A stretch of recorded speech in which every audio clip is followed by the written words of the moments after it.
बिस्मिल्लाहिर्रहमानिर्रहीम। अल्लाहुम्मा सल्ली अला मुहम्मद व अला आले मुहम्मद। अस्सलाम वालेकुम डियर स्टूडेंट्स।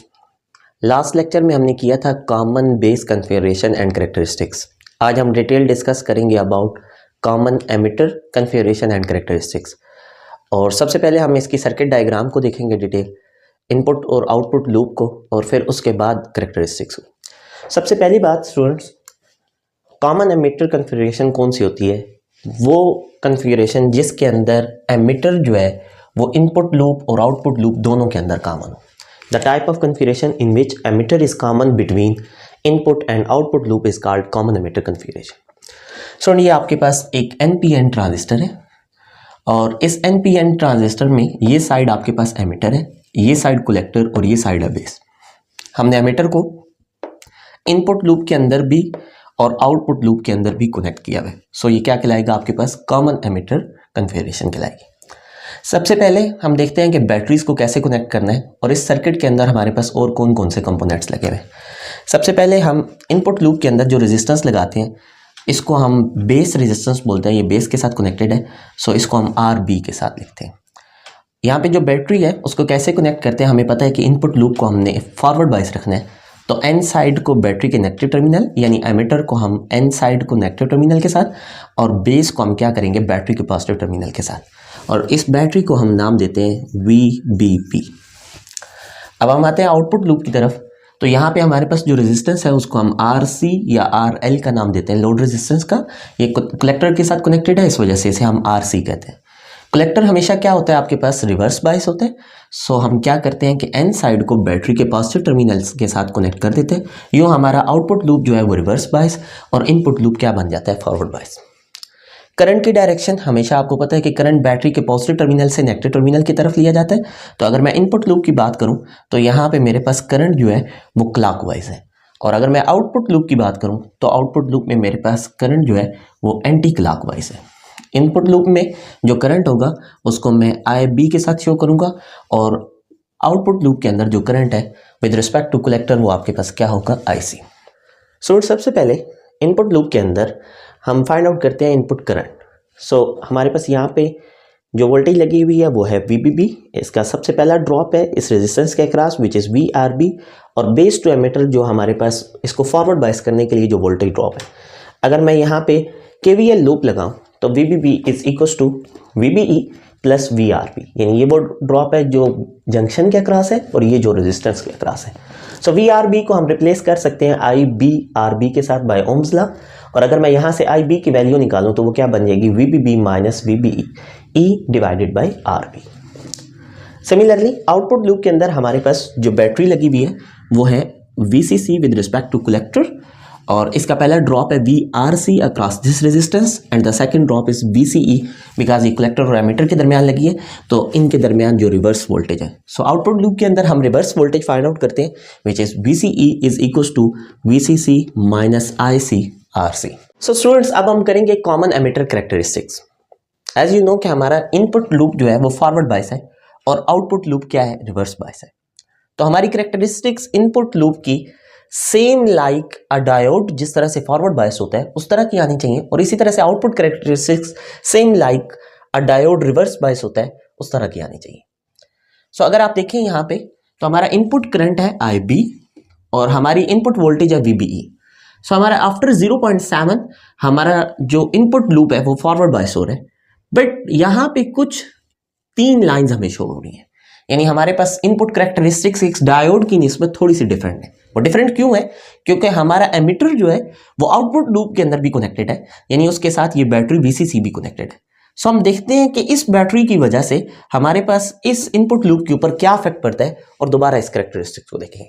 सो सबसे पहले अगर आप यहाँ पे देखें, ये हमारे पास एमिटर है जो कि हमारे पास आउटपुट लूप में भी कनेक्टेड है और इनपुट लूप के अंदर भी कनेक्टेड है।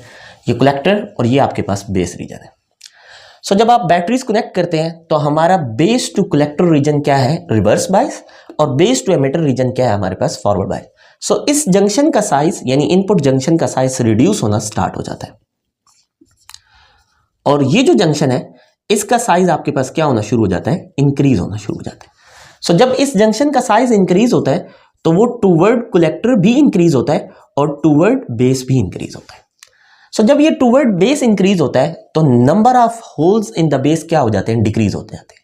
इन अ रिजल्ट जो इलेक्ट्रॉन्स यहां से एमिटर से टूवर्ड बेस जा रहे हैं वो उनमें से कम इलेक्ट्रॉन फ्यूज होते हैं और कम इलेक्ट्रॉन जो है वो टूवर्ड बेस जाते हैं। इन अ रिजल्ट आपके पास बेस करंट क्या हो जाता है, डिक्रीज हो जाता है।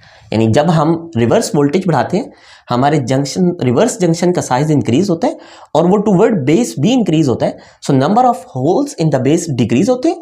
So number of hole decrease होने की वजह से कम इलेक्ट्रॉन्स उनके साथ फ्यूज हो पाते हैं और कम इलेक्ट्रॉन टूवर्ड बेस जाता है। इन द रिजल्ट आपके पास बेस करंट क्या हो जाता है, डिक्रीज।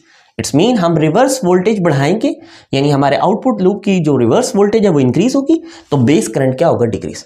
सो अगर आप यहाँ पे देखें तो जैसे जैसे आप रिवर्स वोल्टेज VCB जो है वो बढ़ाते जा रहे हैं, यहाँ पे 0, यहाँ पे 5 और यहाँ पे 10, वैसे वैसे आपका जो इनपुट करंट IB है वो क्या होता जा रहा है, डिक्रीज हो जाता है। ओके स्टूडेंट्स, अब हम जानेंगे आउटपुट कैरेक्टरिस्टिक्स के बारे में। तो सबसे पहली बात, हमारे पास आउटपुट करंट है IC और हमारी आउटपुट वोल्टेज है VCE। सबसे पहले तो गेन ऑफ कॉमन एमिटर क्या है, यानी output current over input current that is delta IC over delta IB।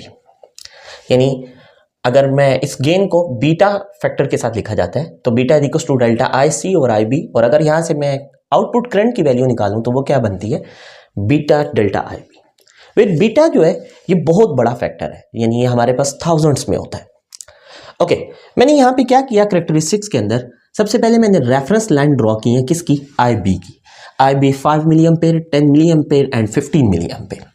So students, हमारा जो IC करंट है वो बहुत बड़ा होता है बनिस्बत IB करंट के।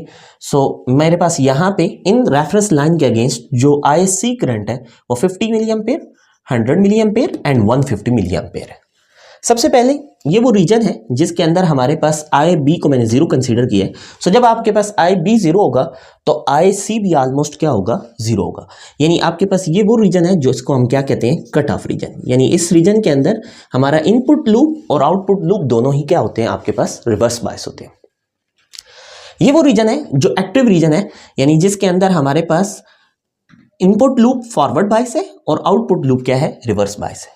और ये वो रीजन है जो हमारे पास क्या है, सैचुरेशन रीजन, यानी हमारे पास दोनों लूप ही फॉरवर्ड बायस है। सो स्टूडेंट्स, हमारा जो ट्रांजिस्टर है वो कुछ इस तरह से कनेक्ट है कि बेस इस साइड से भी पॉजिटिव के साथ कनेक्ट है और हमारा कलेक्टर जो है वो भी पॉजिटिव के साथ कनेक्ट है। सो अगर मैं ये वोल्टेज कम करना स्टार्ट करता हूं तो ड्यू टू दिस वोल्टेज आपके पास ये जो जंक्शन है बेस टू कलेक्टर जंक्शन, ये आपके पास फॉरवर्ड बायस होना स्टार्ट हो जाता है। मैं फॉर एग्जांपल कह रहा हूं कि अगर लेट्स सपोज मेरे पास ये वोल्टेज है 5 और ये वोल्टेज है 5.7, तो देन आपके पास 0.7 ये फॉरवर्ड बायस है बेस, यानी आपके पास 0.7 हायर पोटेंशियल है। सो ये जंक्शन आपके पास क्या होगा, फॉरवर्ड बायस होना शुरू हो जाएगा। सो अगर आप देखें जैसे जैसे आप VCE को कम करना स्टार्ट करते हैं तो एक पॉइंट पे आके आपके पास करंट जहां पे डिक्रीज होना स्टार्ट हुआ है, ये वो रीजन है जिसके अंदर हमारे पास जो आउटपुट लूप है वो क्या होना शुरू हो गया है, फॉरवर्ड बायस होना start. So this is the region where both input loop and output loop are forward bias. So this is known as saturation region, और ये रीजन आपके पास एक्टिव रीजन और ये आपके पास क्या है, cut off region. I hope so आपको common emitter configuration and characteristics बहुत अच्छी तरह समझ आ गई होंगी। इंशाल्लाह हम नेक्स्ट लेक्चर में करेंगे common collector. Thank you so much.